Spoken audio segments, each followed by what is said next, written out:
After eliminating terrorists in Yabroud, maintenance workshops start to restore life into normal in the city.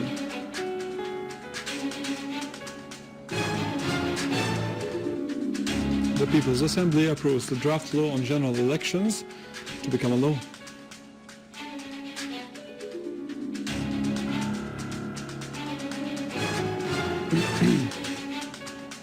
Crimea declares independence from Ukraine and seeks to join Russia after the independence choice won a referendum by more than 97% of the vote.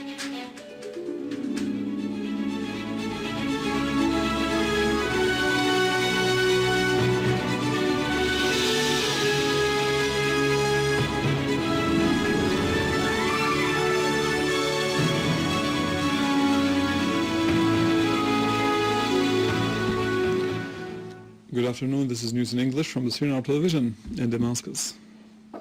Syrian Arab Republic flag was hoisted high today in the center of Yabroud city. Meanwhile, maintenance workshops started their work to restore the services into the town. Electricity maintenance workshops also started repairing the high voltage grids which had been damaged by the armed terrorist groups.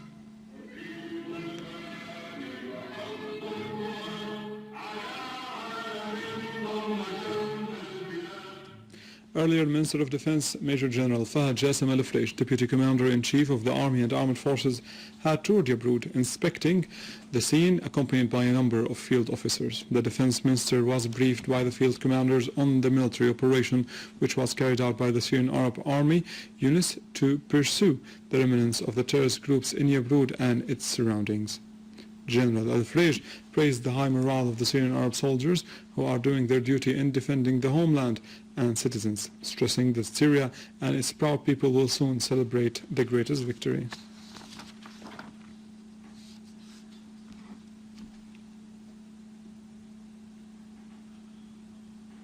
Also in Damascus countryside, a terrorist blast by a booby-trapped car took place at the entrance of the 8th of March suburb. Initial reports indicate that heavy material damage was inflicted at the place.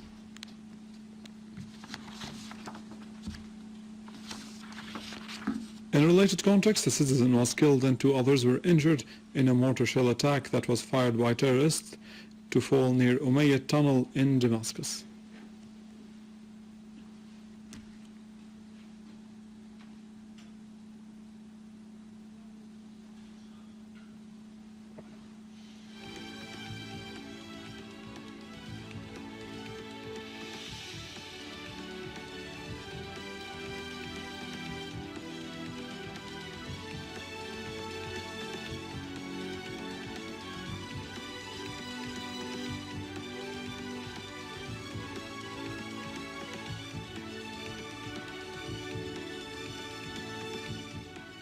As part of efforts exerted by the government to liberate the kidnapped, whether from the civilians or military personnel, a Syrian Arab Army unit liberated 42 civilians and military personnel, including officers, from al-Tabaqa in Raqqa city who have been kidnapped earlier by the armed terrorist groups. A military source says that an army unit has inflicted heavy losses among terrorist gatherings in Dar al-Kabira and al-Khalidiyya villages in Homs countryside and destroyed their criminal tools.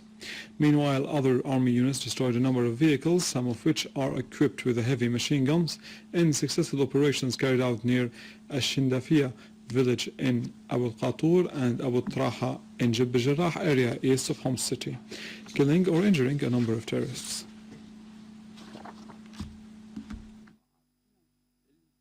Moving to Aleppo, where Syrian Arab Army units foiled an infiltration attempt by a terrorist group into the area of Sheikh Said, killing many terrorists, injuring others, and destroying their vehicles, which was equipped with heavy machine guns.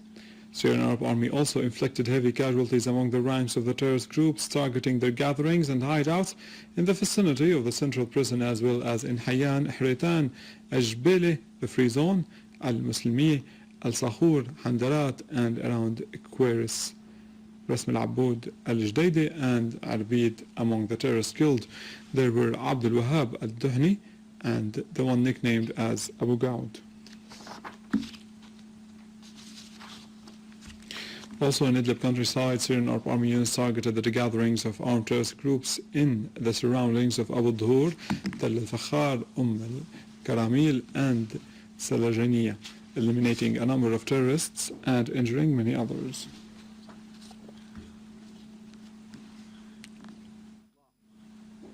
Syrian expatriates in the American Allentown in Pennsylvania state held a solidarity stand with the motherland and the mothers of martyrs and the Syrian Arab Army, and also in support of Syria. The expatriates gathered at the Church of St. Gregorius for Greek Orthodox and held Syrian flags, carried candles and chanted slogans expressing their love to the motherland. They came to express their support and to stand with the Syrian Arab Army in its battle against terrorism despite the far distance.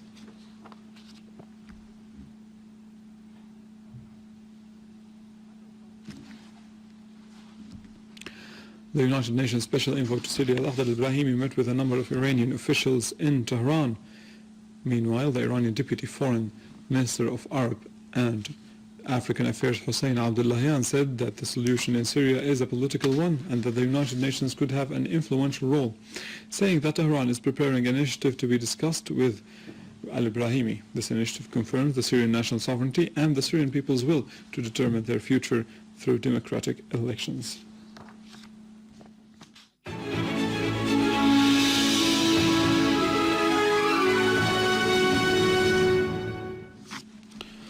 President Bashar al-Assad issues Law Number 4 for the year 2014, stipulating the amendment of the Article Number 124 of the Traffic and Vehicles Law Number 31 for 2004. The amendment provides for registering the private cars in the name of its owner, whether he was a natural or a legal person, and that is to be conducted without any offset. The Traffic and Vehicles Law Number 31 for 2004 have been amended by the Legislative Decree Number 11 for 2008. Chaired by its Speaker, Muhammad Jihad al-Laham, the People's Assembly has resumed discussing and endorsing provisions of the draft law comprising the law of general elections. It endorsed provisions 105 till 129 regarding elections and electing Syrians residing outside Syria, in addition to endorsing penalties and other provisions. Syrian Ministry of Health and the World Health Organization have signed a memorandum of cooperation to support the medical sector in Syria till the end of 2015. The memo comes within the context of WHO's contribution in implementing the National Plan for Medical Development throughout this year's and next year's cooperation program, concentrating mainly on 5 domains of utmost priority in the medical sector, namely primary health care, children's health in particular, and diseases included within the national program of vaccination and reproductive health, communicable and contagious diseases, in addition to the policies and strategies of health systems readiness for emergency cases and crisis management. It is to be noted that the World Health Organization offers technical assistance to help the Ministry of Health monitor and preserve public health and maintain health security. Lebanese army has safely detonated a car bomb vehicle along with a side road connecting Ras Baalbek and al-Freij areas. The Lebanese National Agency for Media said that silver-colored Jeep Cherokee vehicle loaded with explosives was detonated by firing a rocket shell at it. Al-Manar TV's channel said that the driver of the vehicle, who was trying to drive the vehicle into a certain area, hid it in an olive farm situated between Ras Baalbek and al-Freij area, but the vehicle was monitored by the Lebanese security force that designated the vehicle left by the driver, who fled on motorcycle, thus sparing the area another blast from that was preceded 2 hours earlier by a terrorist explosion using also a booby-trapped vehicle in an area between al-Labwi and Nabi Uthman towns in Raqqa that claimed the lives of 2 civilians and injured many others. The so-called group Ahrar al-Sunnah Brigade in Baalbek, affiliated to Jabhat al-Nusra, has claimed responsibility for the suicide explosion. Crimea's parliament has formally declared independence from Ukraine and asked to join Russian Federation.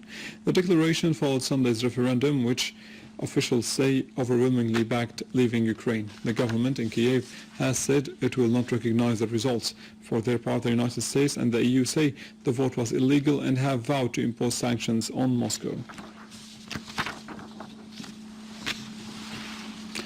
With this, we come to the end of our news for today. Thank you for watching. For more news and details about Syria and the region, you can visit our website in English, www.syriaonline.sy. Stay with us, the latest in the world of economy and finance in our economic news.